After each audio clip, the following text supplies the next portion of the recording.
Hi hello welcome back to my channel. ನಾನು ಇವತ್ತಿನ ವೀಡಿಯೋದಲ್ಲಿ ಮೆಂತ್ಯ ಸೊಪ್ಪಿನ ದಾಲ್ ಹೇಗೆ ಮಾಡೋದು ಅಂತ ತೋರಿಸ್ತಾ ಇದ್ದೀನಿ. ಮೆಂತ್ಯ ಸೊಪ್ಪು ಕಹಿ ಆದರೂ ಸಹ ನಮ್ಮ ಆರೋಗ್ಯಕ್ಕೆ ಇದು ತುಂಬಾ ಒಳ್ಳೆಯದು. ಇದು ನಮಗೆ ಐರನ್ ಕಂಟೆಂಟನ್ನು ಕೊಡುತ್ತೆ, ಹಾಗೆ ಬ್ಲಡ್ ಪ್ರೆಷರ್ನ ಕಂಟ್ರೋಲಲ್ಲಿಡುತ್ತೆ. ನಾನು ಈ ದಾಲ್ ಮಾಡ್ಕೊಳ್ಳೋಕ್ಕೆ ಗ್ಯಾಸ್ ಸ್ಟವ್ ಹಚ್ಚಿ ಕುಕ್ಕರ್ನ ಇಟ್ಟಿದ್ದೀನಿ. ಕುಕ್ಕರ್ ಕಾದಾದಮೇಲೆ ಎಣ್ಣೆ ಹಾಕ್ಕೊಂಡು ಅದಕ್ಕೆ ಸಾಸಿವೆ, ಜೀರಿಗೆ ಮತ್ತು ಈರುಳ್ಳಿ, ಬೆಳ್ಳುಳ್ಳಿ, ಕರಿಬೇವಿನ ಸೊಪ್ಪು, ಹಸಿಮೆಣಸಿನ್ಕಾಯಿ ಹಾಗೆ ಸ್ವಲ್ಪ ಅರಿಶಿಣದ ಪುಡಿ ಹಾಕ್ಕೊಂಡು ಚೆನ್ನಾಗಿ ಫ್ರೈ ಮಾಡ್ಕೊಂಡಿದ್ದೀನಿ. ಫ್ರೈ ಮಾಡಾದಮೇಲೆ ನಾನೊಂದು ಅರ್ಧ ಕಟ್ ಆಗುವಷ್ಟು ಮೆಂತ್ಯ ಸೊಪ್ಪು ತೊಗೊಂಡು ಬರೀ ಸೊಪ್ಪು ಮಾತ್ರ ಬಿಡಿಸ್ಕೊಂಡು ಹಾಕ್ಕೊಂಡಿದ್ದೀನಿ. ಅದನ್ನು ಘಮ ಘಮ ಬರೋ ತನಕ ಹುರ್ಕೊಬೇಕು ಚೆನ್ನಾಗಿ. ಹುರಿದಾದ್ಮೇಲೆ ನಾವೊಂದು ಟೊಮೊಟೊನ ಹಚ್ಚಿಟ್ಕೊಂಡು ಹಾಕ್ಕೊಂಡಿದ್ದೀನಿ. ಅದಕ್ಕೆ ಹಾಕೊಂಡಾದ್ಮೇಲೆ ಸ್ವಲ್ಪ ಉಪ್ಪು ಹಾಕ್ಕೊಂಡು ಸಾಫ್ಟ್ ಆಗೋ ತನಕ ಹುರ್ಕೊಳ್ಳೋಣ.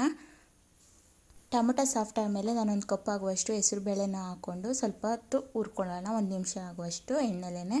ಆಮೇಲೆ ನಾವು ಸ್ವಲ್ಪ ಇದಕ್ಕೆ ನೀರನ್ನ ಸೇರಿಸ್ಬೇಕು. ನಾವೇನೊಂದು ಕಪ್ಪು ಹೆಸರು ಬೇಳೆ ತೊಗೊಂಡೆ ಅದರದ್ದು 3ರಷ್ಟು ನೀರು ಹಾಕ್ಕೊಂಡು ಅದನ್ನು ಒಂದು ಸಲ ಮಿಕ್ಸ್ ಮಾಡಿಬಿಟ್ಟು ಕುಕ್ಕರ್ನ ಕ್ಲೋಸ್ ಮಾಡೋಣ.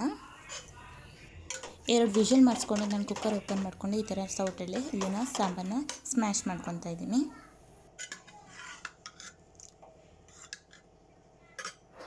ಕೇವಲ ಒಂದು 10 ನಿಮಿಷ ಇದ್ದರೆ ಸಾಕು, ಈ ಸಾಂಬಾರು ರೆಡಿ ಆಗುತ್ತೆ. ಬಿಸಿ ಬಿಸಿ ಅನ್ನಕ್ಕೆ ತುಪ್ಪ ಹಾಕ್ಕೊಂಡು ತಿಂದರೆ ತುಂಬಾ ಚೆನ್ನಾಗಿರುತ್ತೆ. ಮಕ್ಕಳು ಸಹ ಚೆನ್ನಾಗಿ ಊಟ ಮಾಡ್ತಾರೆ ಇದರಲ್ಲಿ.